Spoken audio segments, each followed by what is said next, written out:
The camera makes us stare constantly, rather intimately at the characters, and yet we hardly ever catch any internal chatter. Rating cast: Manoj Bajpayee, Samita Tamba, Adarsh Gaurav, Kumud Mishra. Director: Atanu Mukherjee. Rukh by writer-director Atanu Mukherjee, is a slow-paced, intimately framed dramatization of an episode in the life of a middle-class family. By all measures it is a significant, life-altering, traumatic episode, and the film tiptoes to it and its aftermath unhurriedly, taking all the time in the world to build up the mild aura of a thriller. Sparse is a courageous, interesting narrative style. And because it's tough to pull off, it impresses and holds promise. Rukh's screenplay, however, is not just sparse in terms of activity and events but also complexity and layers that add depth to characters. Rukh meaning aspect, but also faced, pretends to hold some deep, profound message by mimicking the pace and craft of films which are character studies, films that tell disturbing, affecting tales of human suffering, of men and women flailing against fait accompli, of impossible choices, burdens and small victories, when, in fact, it has very little to say. Because of its narrative style and because we are in such close proximity to its characters that we almost feel their breath on our face, it's easy to fall under Rukh's spell and try to read, perhaps even insinuate, some sublime falsafa. There isn't any. Rukh has interesting, engaging form. Sadly, its form is without much function. Rukh, about a middle-class Mumbai family, opens on a depressed, intriguing note. Wife Nandini Samita Tamba and husband Diwakar Mathur Manoj Bajpayee seem to be making gargantuan effort just to get through the very basics of everyday life: eating, talking, bathing, breathing. They seem worried and simultaneously exhausted at being stuck in their worries. On one rather regular, ordinary day, something unimaginable happens: an accident which looks like an accident, but doesn't feel like one.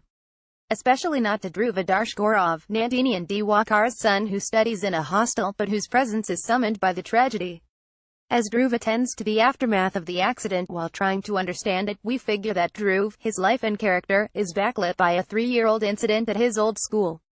Slowly, as we accompany Dhruv around the city, catching up with his friends, visiting Diwakar's leather factory, meeting colleagues and workers, it unravels that Diwakar was being stalked by the dodgy dealings of his business partner, Robin Kumud Mishra. We also notice that a black car, carrying a stranger and a secret, is now stalking Dhruv. Rukh's story is simple, straightforward and inspired by the likes of Double Indemnity. It keeps us engaged because it has excellent actors and because its slow pace initially seems like a deliberate, clever deception. The ordinary, middle-class life of the Mathurs feels like a dull decoy hiding shocking choices, dark secrets. But it never delivers on that promise because while Atanu Mukherjee's direction is assured, even skilled, his writing is not. It is, in fact, rather childish. Rukh has the length and breadth of a feature film, but it's written like a short film. Too much time is spent accomplishing very little. Rukh's characters are sketchy and it's not plotted with the cocky shrewdness that is the hallmark of good thrillers, screenplays that simultaneously give away a lot while cocking a snook at the audience. Rukh, in fact, is cagey about sharing. It holds on to a lot, releasing just mingy bits of information after long gaps, making us brace ourselves for something smart, something shocking at the end. But the film's slow, pondering pace doesn't yield anything meaningful or moving, and that's why at the end of Rukh we feel shortchanged. Neither do we get the high of a thriller, nor are we in any way better informed about life. The climax is what we sort of figured early on, but stayed put in the hall hoping that so much waiting and slow-mo investigation of life will lead to something more than the predictable. That the film will be smarter than us.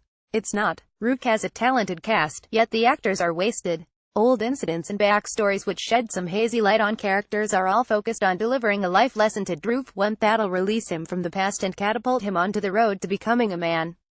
But that message is neither enlightening nor original. It's rather banal, definitely not worth spending almost 2 hours waiting for it.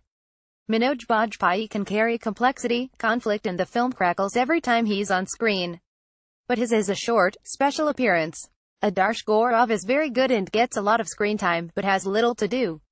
Others, especially Samita Tamba and Kumud Mishra, are given even less, one look at few lines. Though Rukh's cinematography is often cool, there is no commentary in its camera work nor any attempt at adding layers or dimensions to characters.